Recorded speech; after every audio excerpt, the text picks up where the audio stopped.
This means you're not running for president. I'm going to be a senator for the next 6 years on behalf of the state of Florida. You can't be a senator and president at the same time. Sometimes in life, you got to think a little bit deeper, right? You got to dig inside and think about the consequences of what we're doing, of what we're saying, of what our candidates represent. Florida Senate candidates going head-to-head tonight at the first of two debates, which you saw live right here on Local 10. Marco Rubio and rival Patrick Murphy were calm and collected, but delivered strong punches on each other's records. Local 10 News reporter Andrew Perez was there for it all, and he joins us from the University of Central Florida in Orlando with more. Andrew. Lori, both of these candidates, they actually spent a lot of time talking about the presidential candidates, and that right there was a huge source of tension. Neither one of these guys was backing down. With the stage set, the cameras in place, the candidates came out swinging, and at times it got personal. He doesn't even like the job, right? Which explains why he's got the worst voting record of any senator from Florida in nearly 50 years. You cannot tell us a single signature achievement that you have been able to achieve in your 4 years in the House. Not one. The Rubio-Murphy matchup touched on a number of topics at the University of Central Florida. Much of the time, though, spent talking about the presidential candidates and who each one was supporting. Rubio defending his endorsement of Donald Trump. I think it's pretty clear Donald Trump was not my first choice or even my 10th choice to be the nominee of the Republican Party.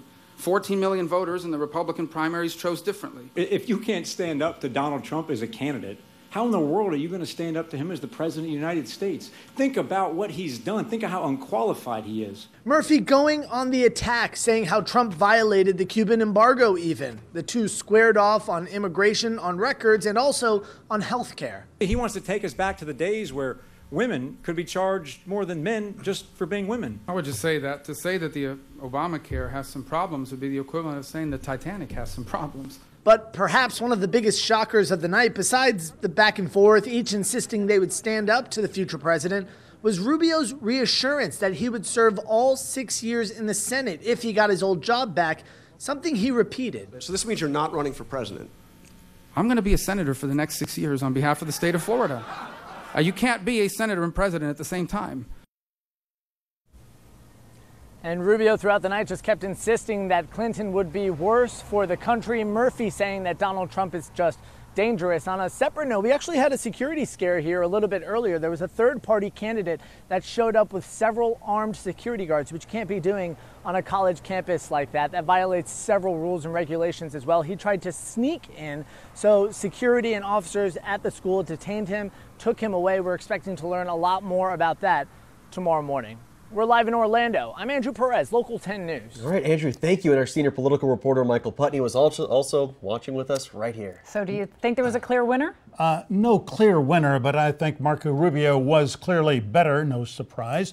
But Democrat Patrick Murphy, I think, did much better than expected. He was quick on his feet, improvised well, but when he was at a loss for anything to say, he just went back too often to Donald Trump, who has only a tenuous tie to Marco Rubio. Still, Murphy got Rubio to admit he doesn't like or respect Trump, but still will not disavow his support for him. Donald Trump was not my first choice or even my 10th choice to be the nominee of the Republican Party. Okay, but if he thinks so little of Trump, why is he still going to vote for him?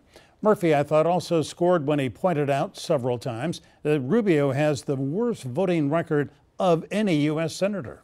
We're both on the Intelligence Committee. The difference is I show up to those committees. I show up, and I'm there because it's important when it's national security at stake. But my opponent continues to put his own political ambition in front of what's best for Florida, in front of protecting our country. Rubio said, well, I'm sorry I missed all those votes. It happens when you run for president, which brought up that inevitable question that Andrew Perez referred to. Will Rubio serve a full 6-year term if he's elected? I'm going to serve 6 years in the United States Senate, God willing, and I'm looking forward to it.